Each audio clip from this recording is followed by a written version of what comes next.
Title: She trusted him completely, until he vanished her. Help this channel grow. Like the video, leave a comment, and subscribe for more stories. This helps us a lot. Thank you. The story begins. The Valentine's Day disappearance. The gray February sky hung heavy over the quiet stretch of Hawthorne Avenue. Inside the modest brick house, the morning began like any other. Coffee cooling on the counter, a half-folded blanket on the sofa, and soft music humming from a radio in the kitchen. But by nightfall, every trace of peace inside that home would vanish.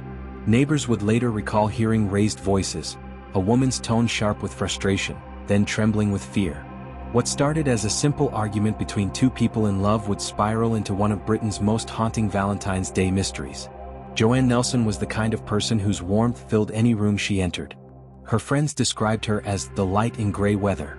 At 26, she worked at a local job center in Hull, helping others rebuild their lives. Those who met her said she had a smile that made even bad days easier to bear.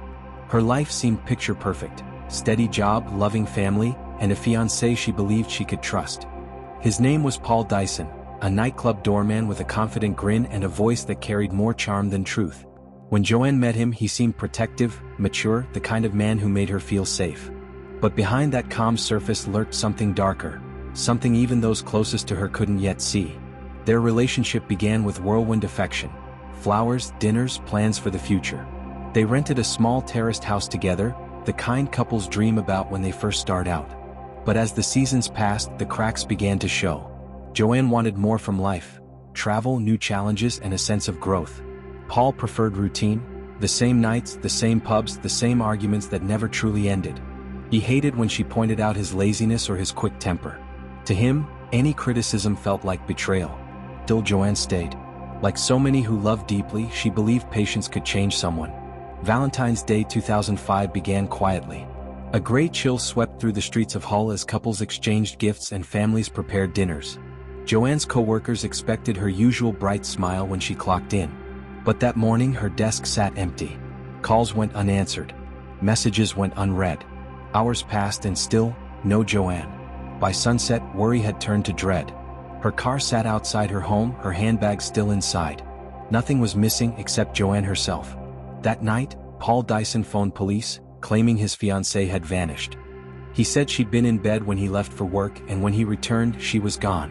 To outsiders, it sounded plausible. To her family, it didn't. Joanne's father, Charlie Nelson, immediately told detectives something was wrong. His daughter was dependable. She never missed work without calling. She wouldn't disappear without saying goodbye, not on Valentine's Day and not from the people she loved most. Police launched a search that grew by the hour. Volunteers flooded the countryside. Flyers bearing Joanne's radiant smile were plastered across Hull's lampposts and shopfronts. Candlelight vigils filled the cold February nights. Through it all, Paul remained front and center: grieving fiancé, desperate partner, eager spokesperson for the search. Cameras caught him holding missing person posters, giving interviews, wiping tears from his eyes. But detectives noticed what the cameras couldn't: the way his sorrow seemed too polished, too rehearsed. 2 days later, Paul appeared on live television, pleading for Joanne's safe return.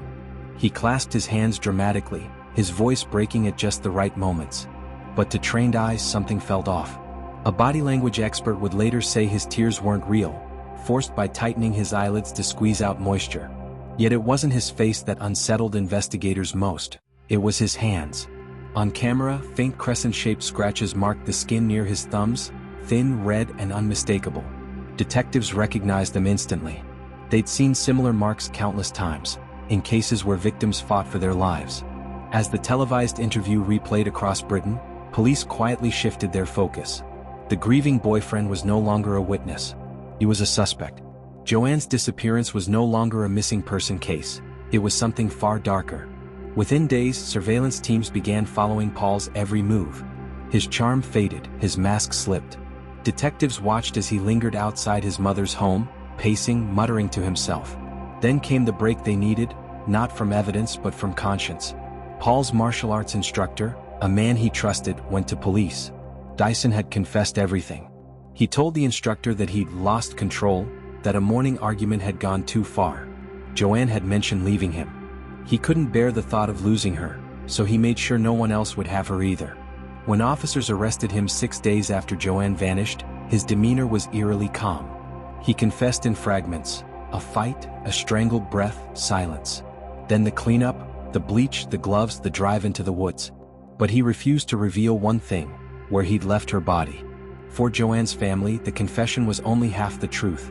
Without her body, there was no closure, only a hollow ache that stretched across weeks of searching. Police began piecing together his lies: the staged phone calls, the fake tears, the calm shopping trips hours after the crime. The image of a loving fiancé had shattered forever. The house on Hawthorne Avenue was silent once more, but this time, it would never echo with laughter again. The secret buried in the woods. For 6 endless days after Joanne Nelson vanished, her name filled every headline across the UK. Valentine's Day mystery deepens. Fiancé pleads for missing woman's return. Beneath the headlines, one face stared out from every newspaper: Paul Dyson's, the man who'd stood before cameras with trembling lips and a spotless shirt, begging for help he never wanted to find. Detectives had listened closely during that televised plea. They'd slowed the footage frame by frame, watching not the words but the details: the nervous fidget, the shallow breath, and those faint red marks etched across his hands. The moment they saw them, everything shifted. The search for Joanne wasn't just a rescue mission anymore. It was a hunt for evidence. The mask begins to slip. When police brought Paul Dyson in for questioning, his calm veneer began to crack. He tried to charm the officers, to act as though they were old friends searching for a misunderstanding. But they weren't fooled. Detective Sergeant Alan Fisher later recalled that Paul answered every question as though he'd practiced the night before. His details changed slightly with each retelling: the time he'd left for work, the clothes Joanne wore, what music was playing that morning. Every lie was a frayed thread. And detectives were patient enough to pull at each one until the entire story came undone. Still, with no body and no direct proof, investigators needed more than suspicion. What they got was confession, but not to them. A confession to a friend. Paul's martial arts instructor, a man who'd once called him disciplined but distant, came forward with information that would turn the case upside down. He told detectives that after the televised appeal, Paul had arrived at the gym looking pale and exhausted. He confessed in a trembling whisper, "I killed her." The instructor was horrified. He didn't know whether to believe him, until Paul described exactly how it happened. He'd wrapped his hands around Joanne's throat. She'd struggled, clawed at his skin, leaving those crescent scars that betrayed him on live television. The instructor did the only thing he could. He went to Paul's mother. A mother's dreadful choice. When Paul's mother heard what her son had done, she froze. Every instinct screamed to protect him, but love and denial could not hide the truth. She went straight to the police. Within hours, detectives confronted Paul Dyson at his home. He didn't fight back. He didn't even deny it. He simply lowered his head and said quietly, "It was an accident." 6 days after reporting Joanne missing, Paul Dyson was under arrest for her murder. Inside the interrogation room. At first, he painted himself as a victim of circumstance. He said Joanne had humiliated him, insulted his manhood, and pushed him too far. He spoke of feeling trapped, of losing control. But his voice was cold, detached, as if describing a movie scene rather than a human life. Then came the chilling details. After killing her, he didn't panic. He showered, cleaned the living room, and thought through his next moves with disturbing precision. He borrowed a garden fork from his mother under the pretense of yard work. He went to a convenience store and bought rubber gloves, disinfectant, and garbage bags. Surveillance footage later showed him standing at the counter, calm, expressionless. A man who just erased the love of his life. Back home, he placed Joanne's body in several layers of trash bags, sealed them tightly, and carried them to her car. He even greeted neighbors with a casual smile as he loaded the trunk. Then he drove 75 miles north into the silent hills of North Yorkshire. The journey to nowhere. It was mid-afternoon when Paul pulled into the remote woodlands near Bransdale. The wind swept across the moor, carrying the scent of pine and cold earth. He dragged Joanne's body deep into the forest, nearly 250 yards from the road, and laid her in a shallow hollow between 2 trees. He covered her with branches and leaves, whispering to himself that no one would ever find her. Then he drove home. That evening he made sure to be seen by others, calm, social, the picture of heartbreak. He even pretended to call Joanne on his mobile, faking one-sided conversations so neighbors could overhear. Every gesture was calculated, every tear rehearsed. But no act lasts forever. A search without rest. For Joanne's family, those days were agony. They lit candles at the village church, refusing to give up hope even after Paul's arrest. Her father spent nights driving the rural backroads of Yorkshire, stopping by every metal gate, every forest edge, hoping for a sign.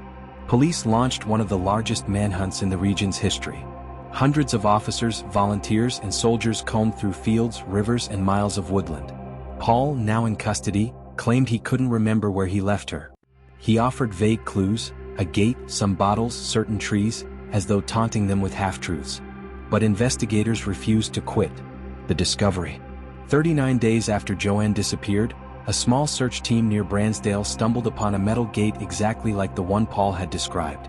Nearby, empty green bottles lay half-buried in the mud.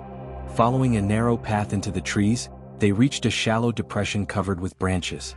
The air turned heavy. A detective lifted a twig and froze. Beneath the leaves, a black plastic bag. Inside, the unmistakable outline of a human leg. The silence that followed was suffocating. They'd found Joanne. Her body was still bound, sealed inside multiple layers of plastic, carefully arranged as if Paul had wanted to hide both the crime and the guilt itself. Forensic teams worked through the night, collecting fibers, soil, and fingerprints. But the evidence that mattered most was already clear. The truth had finally come to light. The aftermath. When detectives informed Joanne's parents, her mother collapsed in tears. Her father stood motionless, gripping the edge of the table. The search was over, but the nightmare was only beginning. Outside their home, reporters gathered as neighbors left flowers and cards by the door. The same photo that once smiled from missing person posters now appeared beneath the headline. Found after 39 days, the Valentine's Day victim. In police custody, Paul Dyson sat expressionless. He offered no apology, no explanation, just the same hollow stare he'd given to the cameras that first night. But this time there were no lights, no audience, and no one left to believe his lies. Justice, betrayal, and the man who walked free. When police found Joanne Nelson's body deep in the Bransdale woods, the story that had haunted Hull for 6 weeks finally had a face, and a grave. The search was over, but the true weight of what Paul Dyson had done was only beginning to settle. For Joanne's parents, the confirmation came through a trembling phone call from detectives. "We've found her." Her father dropped to his knees. Her mother screamed until her voice broke. The family had prayed for a miracle, but miracles rarely come in cases like these. The woman who had once been the heart of every room now lay in the cold silence of a forest floor. The monster behind the smile. While the nation mourned Joanne, detectives began digging deeper into Paul Dyson's past, and what they uncovered painted the portrait of a man shaped by violence and deception. To outsiders, Paul had always been charming. He was tall, confident, the type who could turn any conversation in his favor. But behind closed doors, his temper could ignite without warning. They learned that Paul's father, Peter Dyson, had once killed a man in a jealous rage back in 1967, and served time for manslaughter. 2 days after Paul was born, his father struck and killed another man in a hit and run. Violence wasn't just something Paul committed, it was something he'd inherited. Those who knew him from his teenage years described him as a bully with a dangerous ego. In his 20s, he'd already earned the nickname Psycho while working as a nightclub bouncer.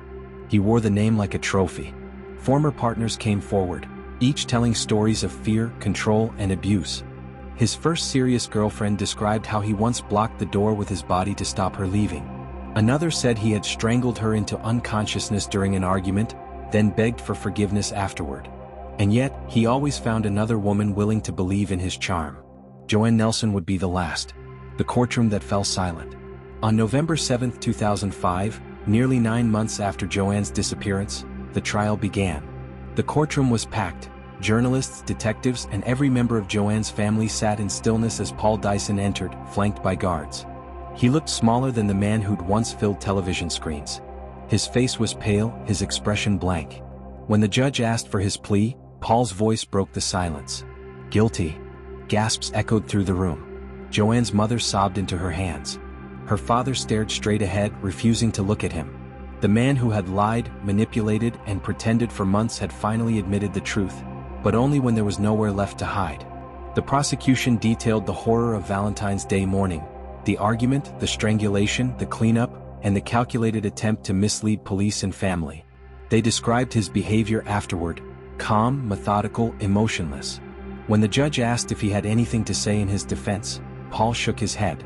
No apology, no regret, just silence. On November 8, the following day, he was sentenced to life imprisonment with a minimum term of 16 years. For the Nelson family, it was the only justice they could hold on to. The quiet after the verdict. After the sentencing, Hull tried to move forward, but Joanne's story lingered. The house on Hawthorne Avenue remained empty for months.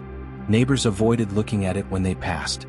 For Joanne's sisters, the grief became part of everyday life. Katie, the youngest, said later in an interview, "I still expect her to walk through the door sometimes. It never feels finished." Her parents visited the woods every year on Valentine's Day. They would leave white roses by the gate where police had found her, whispering prayers into the cold air. The press called it Britain's Valentine's tragedy. But even as time moved forward, something unthinkable was happening behind prison walls. The second betrayal. In 2019, 14 years into his sentence, reports emerged that Paul Dyson had been transferred to an open prison, a facility where inmates are gradually reintroduced into society. For Joanne's family, it was like losing her all over again. The man who'd taken their daughter's life was now walking unguarded grounds, shopping in town under supervision, even working part-time outside the prison. The parole board's justification stunned the public. Dyson had completed behavioral programs and demonstrated significant change. But Joanne's sister, Katie, didn't believe it. "You can't change the kind of person who kills someone they claim to love," she told reporters. "He fooled everyone once. He's just doing it again." Then, in 2022 came the final blow. Paul Dyson was granted full release. After just 17 years, he was free. The family received the call from the parole board before the media did. Her father hung up without saying a word. Her mother collapsed into tears. The same system that had promised justice now felt like betrayal. A freedom without peace. No one knows exactly where Paul Dyson lives today. His location is protected by probation laws. But the Nelson family lives in quiet fear that one day, they might see him on the street, a face they've only seen in nightmares. He remains under probation supervision, yet to them, that means little. Freedom for him means a life sentence for them. Every Valentine's Day, Joanne's story resurfaces in documentaries and podcasts. Her face appears again, smiling, radiant, frozen in time. But for her family, the pain never ended with the news cycle. Katie said it best during a memorial interview. "People remember what he did. We remember who she was." Joanne wasn't just another statistic in Britain's long list of domestic tragedies. She was a daughter, a sister, a friend. Someone whose kindness became her legacy even in death. The lasting shadow. Today, the house on Hawthorne Avenue stands quiet. Its curtains are new, its paint fresh, but the memories inside it remain untouched. Those who pass by say it feels colder than the rest of the street, as if the walls still remember the morning everything went wrong. In the end, Joanne's story is not just about one man's violence. It's about the invisible warning signs that too many ignore. It's about the victims who trust too deeply, and the systems that sometimes forgive too easily. And it's about a Valentine's Day that became a national heartbreak. A day when love turned lethal and a single moment of rage silenced a lifetime of dreams.